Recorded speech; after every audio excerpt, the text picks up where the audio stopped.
मायके का मान। रश्मि बहुत ही सीधे और सरल स्वभाव की थी और उसको जीवन के दांवपेच कुछ कम समझ आते थे। रश्मि को जब देखने लड़के वाले आए थे तो भी रश्मि कुछ ज्यादा बोल नहीं पाई थी और किसी ने खूब कहा है कि शब्दों से जाहिर न करना किसी के वजूद की पहचान। हर कोई इतना कह नहीं पाता जितना महसूस करता है। और ये कहावत रश्मि पर बिल्कुल सटीक बैठती थी। लड़के वालों को रश्मि की सादगी पसंद आ गई और बात पक्की हो गई। शादी के बाद पहली दिवाली आई तो रश्मि की सास शकुंतला जी, जो बहुत ही सुलझे हुए विचारों की थी, वो बोली कि रश्मि, कल हम बाजार चलेंगे और सुधा के ससुराल में जो भी दिवाली के तोहफे देने हैं वो खरीद लाएंगे।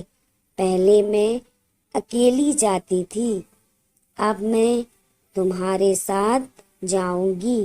रश्मि सास के साथ गई तो वो बहुत बड़े बड़े शोरूम्स पर उसे ले गई गिफ्ट्स खरीदने के लिए और कपड़े लेने के लिए। क्योंकि रश्मि मिडिल क्लास से थी तो वो कभी ऐसी जगहों पर नहीं गई थी, तो उसको बहुत अच्छा लग रहा था। सब उसकी सास की इज्जत कर रहे थे क्योंकि वो उनके यहाँ अक्सर आया जाया करती थी।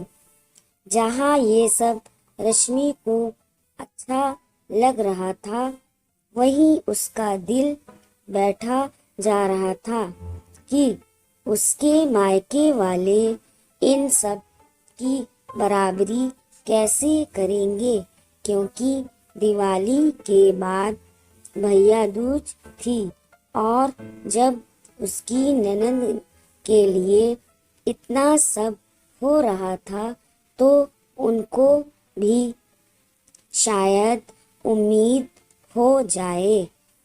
रश्मि ने बातों बातों में अपने घर पर ये बात रखी तो उसकी माँ, जो कि एक विधवा थी, उन्होंने अपनी चूड़ियाँ गिरवी रखकर रश्मि के लिए गोल्ड बनवा दिया और दिवाली पर उसके भाई भाभी को सामान लेकर भेजा। सबने खाना खाया और रश्मि किचन में बर्तन रखने गई तो शकुंतला जी ने कुंदन, रश्मि का भाई, से एक बात कही। बेटा, अगर बुरा ना मानो तो एक बात कहूँ। जी आंटी जी, कहिए। ये जो भी कुछ तुम लाए हो वो मैं जानती हूँ अपने सामर्थ्य के बाहर से लाए हो, क्योंकि हर लड़की अपने मायके का मान चाहती है अपने ससुराल में। पर मेरा निवेदन है कि 250 रुपए और एक मिठाई के डिब्बे से ज्यादा मैं कुछ नहीं रखूंगी, क्योंकि भाई का हक होता है बहन को देना।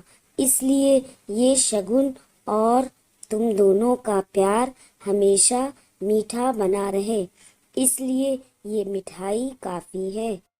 कुंदन के मना करने पर भी उन्होंने सादर वो सामान वापस कर दिया, क्योंकि वो जानती थी कि वो सामान उन्होंने अपनी चादर से बाहर जाकर खरीदा है। दोस्तों, सही कहते हैं सब कि प्यार किसी दुकान पर नहीं मिलता, बस महसूस करो तो अपने अंदर ही है। रश्मि रोने लगी और अपनी सास के गले लग गई। अगर ये इमोशनल कहानी आपको पसंद आई हो तो वीडियो को लाइक कीजिए, शेयर कीजिए और चैनल को मेरे सब्सक्राइब कीजिए। कमेंट्स में ज़रूर बताइए कि आपको ये कहानी कैसी लगी।